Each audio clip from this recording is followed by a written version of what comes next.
Welcome to Habeas Treasurous, where I try to decipher this book, There's Treasure Inside by Jon Collins-Black, in order to find one of the 5 hidden treasures. On today's episode, I'll continue my breakdown of the Pokemon Box chapter and give my thoughts on where the Greninja and the Golem take the author to hide the treasure. Let's begin! In an earlier video, I explained that I believe the Greninja in the story is the famous basketball player Larry Bird, who grew up in French Lick, Indiana. The author writes, "In what became a stroke of fortune, the Greninja informed me he knew every corner of the area." I think the stroke he mentions that became a fortune could be Larry Bird's shooting stroke that made him millions of dollars in the NBA. Since Larry Bird is the most famous resident of French Lick, he is celebrated all over town, which could be the reason he knew every corner of the area. I also think this other sentence in the paragraph references Larry Bird. The author writes, "I even got to witness a few magic carp conversing with a sea king." I believe this refers to the time when Magic Johnson came to French Lick to make a Converse shoe commercial with Larry Bird. Okay, so if this is true, then what about the other lines in the paragraph? What do they mean? Well, I think the key to solving this part of the puzzle might be the line, "As I followed, each step began to remind me of being 5 years old again." I think the author uses this line to connect us back to the first part of the story. But which part? Well, in an earlier video, I explained that I think the story is structured as a mirror. Part 1 of the story takes place in New Orleans and begins in a hotel and ends in a jazz bar. Part 2 of the story starts in a jazz bar and ends with the author reviewing pictures in his hotel. So the mirror structure is hotel to jazz bar, then jazz bar to a hotel. I think what reminds the author of being 5 years old again is walking into that second hotel, and here's why. When I was researching famous hotels in New Orleans, I discovered that the Roosevelt Hotel fit a lot of the clues. It was originally 6 stories tall. Also, it has a famous bar called the Sazerac Bar, and Sazerac is the parent company of Buffalo Trace Bourbon. And it turns out that the floor of the Sazerac Bar matches the design of the coin in the treasure. Now, back in the day, the Roosevelt Hotel had a famous nightclub called The Cave, which was eventually replaced by another club called the Blue Room. And if you put these 2 rooms together, you get a blue cave, which it turns out is the only place you can catch a Mewtwo, like the one seen in the overexposed photo at the end of the Pokemon Box chapter, a cerulean cave. There are a couple more interesting things about the Roosevelt Hotel. First, the hotel originally was named the Grunwald, which in German means green forest. And second, the symbol of the hotel is a large eagle. There's a prominent one over the registration desk. I think the author is describing walking into the hotel and going to the registration desk when he writes, quote, "The forest opened up and an eagle greeted us from high above." Okay, but what does all this have to do with Larry Bird and French Lick? Well, remember how I said earlier that I think the story is set up like a mirror with 2 hotels? Well, there's a famous hotel called the West Baden Springs Hotel near French Lick that is also 6 stories tall. And at one point, it was turned into a college, and Larry Bird briefly attended school there, as well as hosted basketball clinics at the hotel for kids. I think, going back to how the story is mirrored, the author is indicating that the Greninja is taking us into the second hotel, in this case, the West Baden Springs Hotel, and I think the line, "We reversed course," is the clue that confirms this, and here's why. One of the things that makes the West Baden Springs Hotel special today is golf. The hotel is the home of the famous Pete Dye Championship Golf Course. It's ranked the #1 public golf course in Indiana and costs up to $700 per person to play a single round.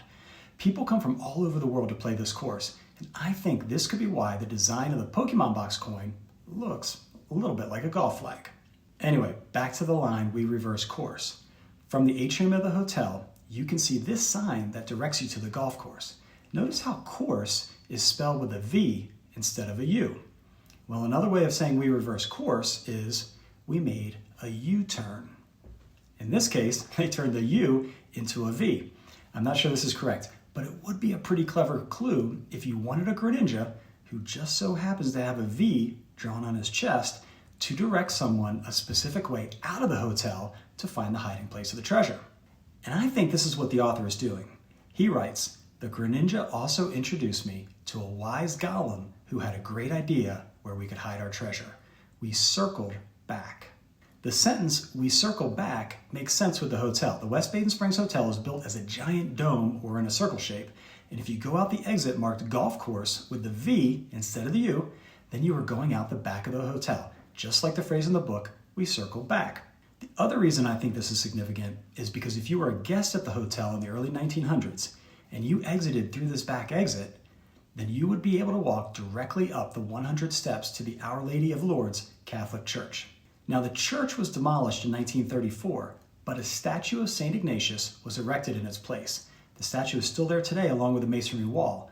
I think the treasure is hidden somewhere near the statue, and here's why.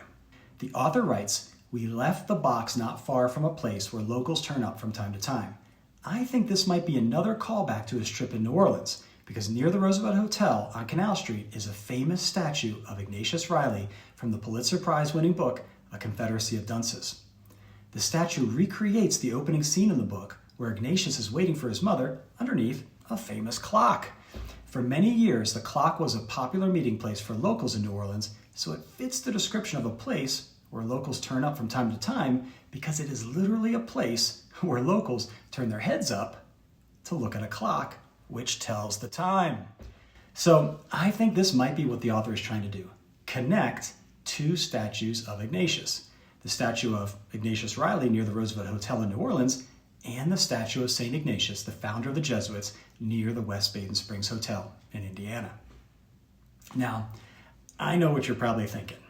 Yo, HT, are there any other clues that make this connection between the Roosevelt Hotel in New Orleans and the West Baden Springs Hotel near French Lick, Indiana, that you care to share with us in this video? Well, actually there is. Last summer, Jon Collins-Black released a TikTok that he shot in Nashville where he references the famous Man in the Arena speech by Theodore Roosevelt, who the Roosevelt Hotel is named after. Here, let's watch that TikTok now. What advice would you give to somebody who's hunting treasure for the first time with your book? My advice would be to actually hunt for it. Just get off the couch or get away from the phone and go outside, put boots on the ground and look for it. You have to get into the arena to find something, and believe in yourself. You can find it, but you got to go out there and look. What's interesting to me about this video is that in the background you can see Nissan Stadium where the Tennessee Titans play. That makes sense with the context of the Man in the Arena speech. This would put the approximate filming location here across the river from the stadium. Very close, it turns out, to the Fort Nashboro historical marker shown here on the map. Now, Fort Nashboro was the original stockade settlement that became Nashville, Tennessee. Now, what many people don't know is that Fort Nashboro was originally called French Lick Fort. That's right. Jon Collins-Black in his TikTok is paraphrasing Theodore Roosevelt just steps away from the original French Lick. Anyway, that's all I've got for today's video. On my next video, I'm going to review some of the themes that I found in part 1 of the book that add to this solve.